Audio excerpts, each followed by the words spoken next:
तो आज मैं आया हूँ सिलिसेड और यहाँ पे इस वीडियो में मैं आपको बताने वाला हूँ कि अगर आप यहाँ पे आना चाहते हैं, यहाँ पे रुकना चाहते हैं या फिर सिर्फ ट्रैवल करना चाहते हैं तो भी आपको किन किन बातों का ध्यान रखना है, किस तरह से बुकिंग करवानी है और क्या प्रोसीजर आपको फॉलो करना चाहिए।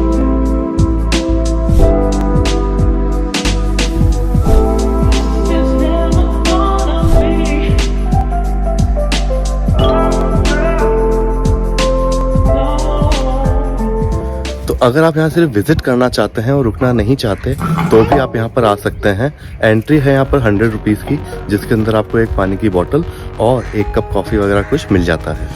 ये सिलिसेड लेक का नीचे वाला व्यू पॉइंट है और उधर से रास्ता है ऊपर जाने का, जो कि आपको मेरे पीछे वो दिख रहा है। वहाँ पर सिलिसेड लेक पैलेस है, वहाँ तक जाया जा सकता है। और जो वहाँ नहीं जाना चाहता वो यहीं पर रुक कर इस लेक व्यू पॉइंट का मज़ा लेता है।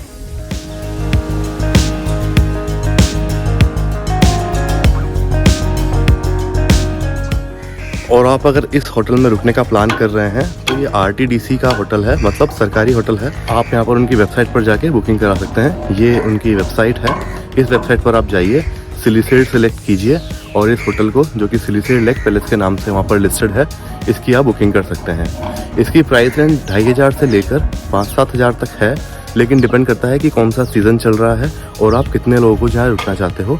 तो आप टैरिफ, जो लेटेस्ट टैरिफ वहाँ पर है उसकी वेबसाइट पर आप चेक कीजिए और वहाँ से अपने हिसाब से बुकिंग करा लीजिए। नीचे की तरफ यहाँ पर जो आपको रूम्स दिख रहे हैं ये नॉन AC रूम्स हैं, पर मेरे हिसाब से इनका व्यू ज़्यादा बेटर है क्योंकि ये पानी के ज़्यादा पास में है। और ऊपर की तरफ भी रूम्स हैं जो कि स्वीट्स वगैरह हैं। वो डिपेंड करता है कि आप कितने लोग आ रहे हो, क्योंकि साइज़ के अलावा रूम्स के अंदर कोई डिफरेंस नहीं है।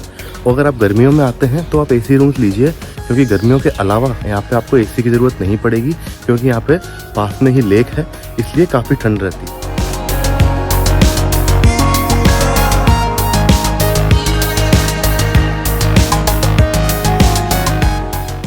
ये होटल सरकारी है, मतलब कि गवर्नमेंट इसको मैनेज कर रही है, तो आप इस होटल से बहुत ज़्यादा एक्सपेक्ट मत कीजिएगा। रूम्स वगैरह डिसेंट हैं क्योंकि एक पुराना सा बना हुआ किला है और साफ़ सफाई यहाँ रहती है। पर फिर भी अगर आपको साफ़ सफाई की ज़रूरत है तो आप स्टाफ को बुलाइए और वो आकर आपके लिए रूम्स क्लीन कर देंगे। रूम्स की बुकिंग में ब्रेकफास्ट और डिनर इंक्लूडेड है और इनका ब्रेकफास्ट और डिनर दोनों ही काफ़ी टेस्टी लगा मुझे, तो मैं रिकमेंड करूँगा कि आप ब्रेकफास्ट और डिनर रूम के अंदर ही कर लें। और सारा वेज है, अगर आप नॉन वेजिटेरियन हैं तो वो आपके पैकेज में इंक्लूडेड नहीं है, उसका आपको एक्स्ट्रा पे करना होगा। यहाँ पर कोल्ड ड्रिंक, वाटर बोतल और इस तरह की सारी चीज़ें बहुत महंगी हैं, इसलिए मैं प्रेफर करूँगा कि अगर आप यहाँ पे आ रहे हो तो नीचे ही कुछ शॉप्स हैं, वहीं से आप अपने कोल्ड ड्रिंक, वाटर बोतल और जो भी आप अपना नाश्ता लेना चाहते हैं वहाँ से लेकर आ सकते हैं। सिलिसेड लेक पैलेस में और इसके आसपास बंदर बहुत ज़्यादा हैं, इसलिए मैं ये एक स्टिक लेके घूम रहा हूँ।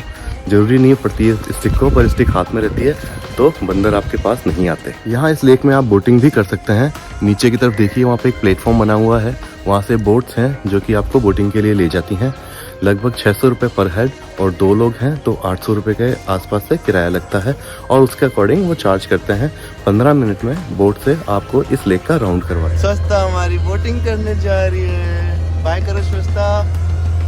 हाँ, मजा आ रहा है आपको? हाँ, डर रहे हो?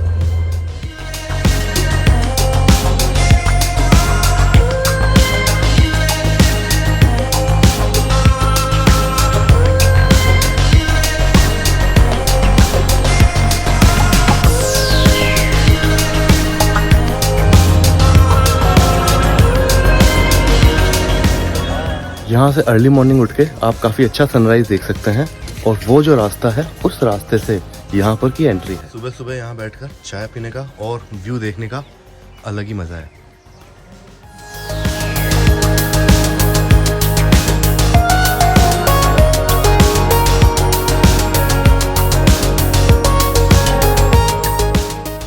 ये इस होटल का रिसेप्शन है और यहाँ पर काफ़ी अच्छा इंतज़ाम है बैठने का। यहाँ पर बैठ के लोग डिनर वगैरह कर सकते हैं और जो कुछ वो यहाँ पे ऑर्डर करेंगे उन सब के लिए काफ़ी अच्छी जगह यहाँ पर अवेलेबल है। और यहाँ से कांच की दीवार है जिनके बाहर काफ़ी अच्छा व्यू दिखता है। कुमार जी हैं, इन्होंने काफ़ी अच्छा मैनेज कर रखा है और हमारी काफ़ी हेल्प की है और अच्छी तरह से सारा डिनर, लंच सब टाइम पर कराया और हमारी ट्रिप काफ़ी अच्छी रही। थैंक यू जी। Welcome sir.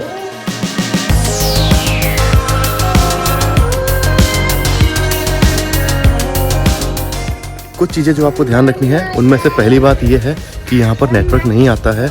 नॉर्मली मैंने नोटिस किया कि जिन लोगों के पास जियो का फ़ोन है उनका नेटवर्क यहाँ आ रहा है, क्योंकि पहाड़ी एरिया है और अलवर में बहुत सारी ऐसी जगह हैं जहाँ पर नेटवर्क नहीं आता है। तो इस बात का आप ध्यान रखें। और दूसरा ये कि जब नेटवर्क नहीं आता है तो आप ऑनलाइन पेमेंट नहीं कर पाएंगे, इसलिए आपको कैश कैरी करना है। इसके आसपास बहुत सारी देखने की जगह हैं। सबसे पास जो जगह है देखने की वो है यहाँ पर एक गड़वाजी वाटरफॉल, जो कि मैं गया था कल और मुझे पसंद नहीं आया, क्योंकि बारिश के अलावा उस वाटरफॉल में कुछ खास पानी होता नहीं है और वहाँ देखने लायक कुछ नहीं होता। तो अगर बारिश के सीज़न में आप आ रहे हैं तो आप वाटरफॉल देखने जाइए, अदरवाइज़ वहाँ पर आपका टाइम वेस्ट होगा। उसके अलावा अलवर में जो बाकी डेस्टिनेशंस हैं जैसे कि बाला किला हुआ या कुछ और, वो आप देखने जा सकते हैं, उसे कवर कर सकते हैं। यहाँ तक आने का रास्ता भी डिसेंट है, लोग एक्टिवा से भी आ सकते हैं और 12 सीटर बस लेके भी आते हैं। तो जो भी आपके पास व्हीकल है उस व्हीकल से आप यहाँ पर आ सकते हैं। यहाँ पर पार्किंग लिमिटेड है, तो प्रेफर कीजिए कि जितना जल्दी हो सके आइए, वरना आपको नीचे की तरफ जो पार्किंग है वहाँ पर गाड़ी पार्क करनी पड़ेगी। अब जल्दी आने का फ़ायदा यहाँ पर यह है कि देखिए यहाँ पर मैं बिल्कुल अर्ली मॉर्निंग ब्लॉग कर रहा हूँ और मैं अकेला ही हूँ यहाँ पर और कोई नहीं है, बहुत शांति है और आप यहाँ बैठकर नेचर को एंजॉय कर सकते हैं। क्योंकि यहाँ पर पानी है इतना और बोटिंग वगैरह भी होती है, यहाँ पर थोड़े झूले भी हैं बच्चों के लिए, तो अगर बच्चों के साथ आ रहे हैं तो वो भी यहाँ पर बहुत एंजॉय करेंगे। स्वस्ति, व्हाट आर यू डूइंग?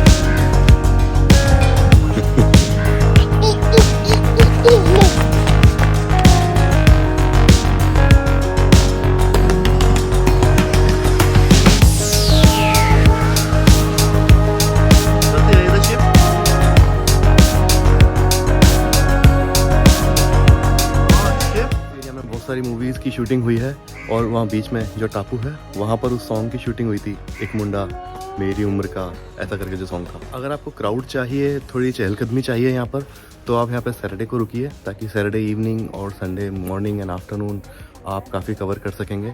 लेकिन अगर आपको इस तरह की शांति चाहिए, बिल्कुल शांत माहौल, तो आप संडे को रुकिए और मंडे मॉर्निंग को यहाँ बिल्कुल शांति आपको मिलेगी और आप सनराइज़ को एंजॉय करेंगे।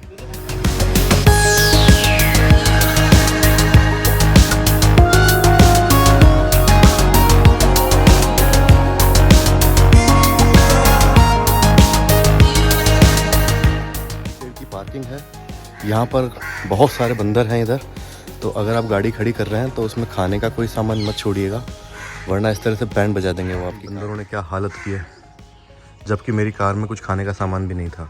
अगर आप यहाँ आने का प्लान कर रहे हैं और यहाँ पर रुकने का प्लान कर रहे हैं तो एक एक्स्ट्रा बैकपैक ज़रूर लाइएगा, ताकि अपना कैमरा, आपका पर्स, जो भी ज़रूरी सामान है वो उसमें रख के अपने साथ ले आ सकते हैं और बाकी का जो सामान है अपने रूम में छोड़ सकते हैं। तो जितनी भी इम्पोर्टेंट इन्फॉर्मेशन थी वो मैंने आपको दे दी है और आप यहाँ पर अपना ट्रिप प्लान कर सकते हैं। और मैं यहाँ पर बैठ के अब चाय पीऊँगा। अरे चाय कहाँ गई मेरी?